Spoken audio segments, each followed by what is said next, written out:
tell you a couple of things about getting started. The first thing is, if you get a rejection slip, and it's a personal rejection slip, you are near a sale. That's something nobody ever told me. And I quit trying at one point when if I'd kept on for maybe just another book or another letter, I might have made a sale. But I didn't know that. If you get a form rejection slip, there's a lot of reasons for it. A lot of them have nothing to do with your talent or lack of it. When you send something off to an editor, if you can know the name of the editor in the line you're trying to write for, or at the publishing house in the division that you're trying to write for, you'll get further. If you have a name to put on it, you can find those in the Writer's Market. I'm sure Chris has a copy of it here.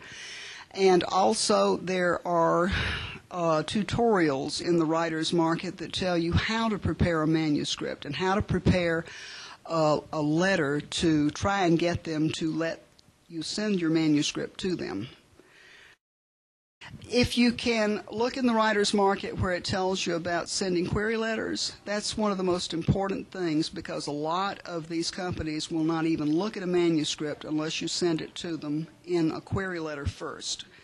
And you're only going to have 2 paragraphs. Thank you.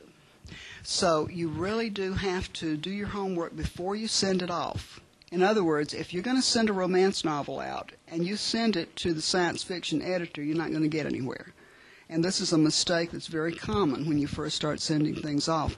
There are specific genres and there are specific rules. I won't say guidelines. I won't say formulas. This is something that gets everybody ticked off because there is no formula that will get you published. Most editors will tell you what they're looking for is an ambiance. It's something you can't put into words, but you read a few pages and you're captured. You like the people, you like the situation, you're curious about what's going to go on. There's a feeling when you read the pages that makes you think you want to read further. And that's what they look for.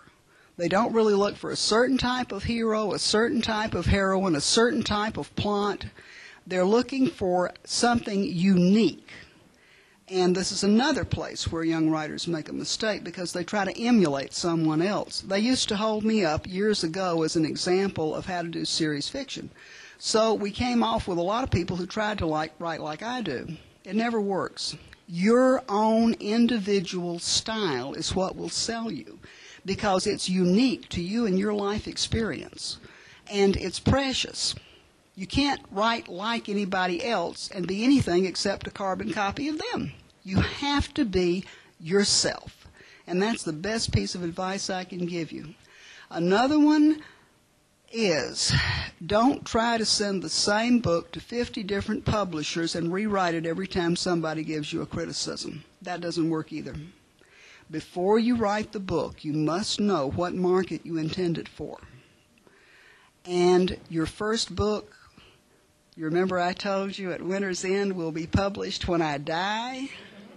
It was my first book. And I tried to sell it for 5 years.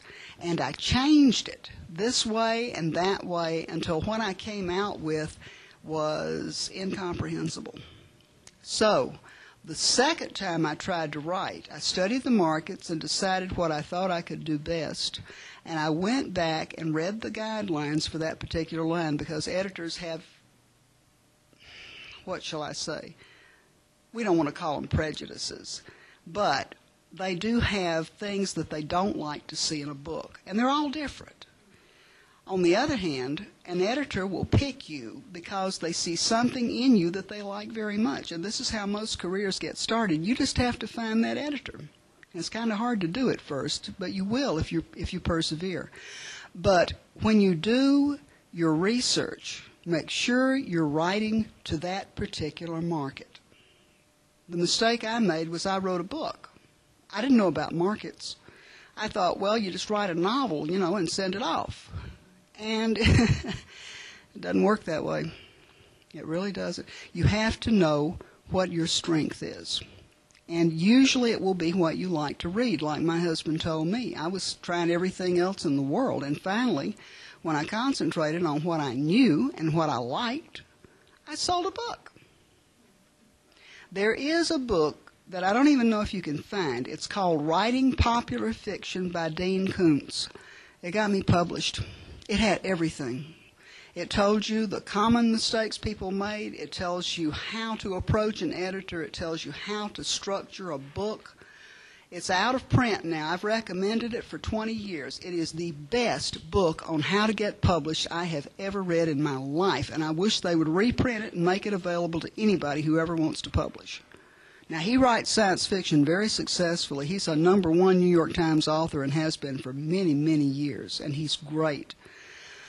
But he taught me how to market and how to approach editors and how to structure a novel that I would be able to plot it better. Now, plot is my weakness.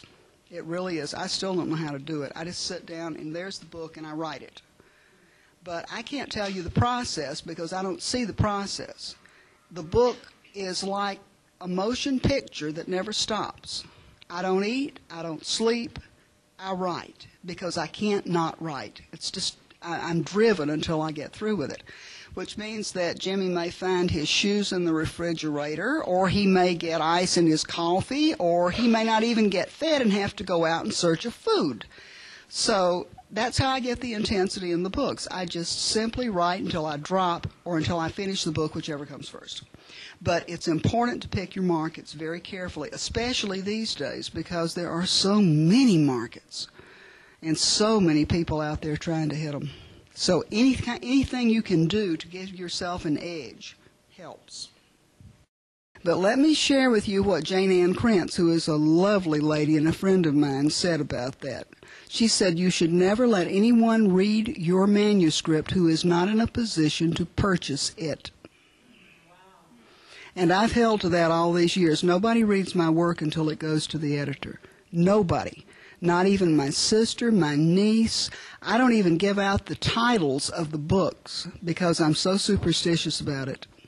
All it would take is one word from somebody about one particular thing, and I'll get cold feet or stage fright and clam up, and I can't work.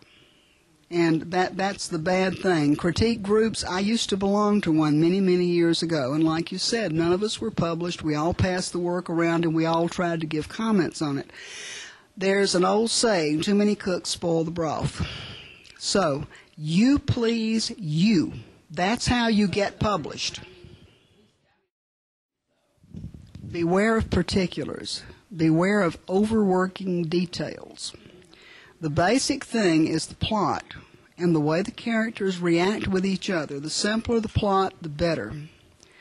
But you can go back word for word, paragraph for paragraph, checking adjectives, adverbs, changing parts of speech, inserting narration, and you can kill a book. There are authors who are first book authors, first draft authors. Everything they write is great.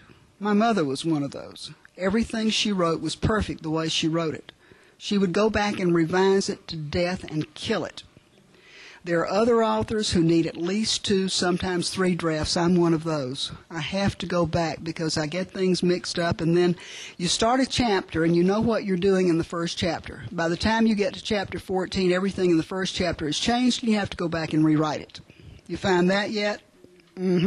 Because every time you put a new plot device in, it changes everything that went before it.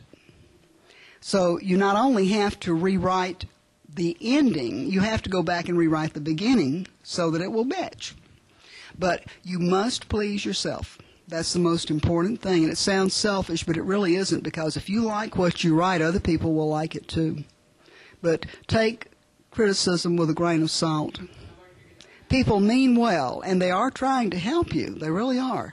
But the only person who really has a voice that you should listen to is the editor that you're trying to sell it to.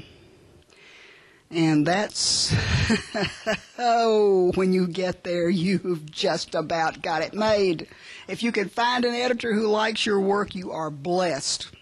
And I am. I truly am.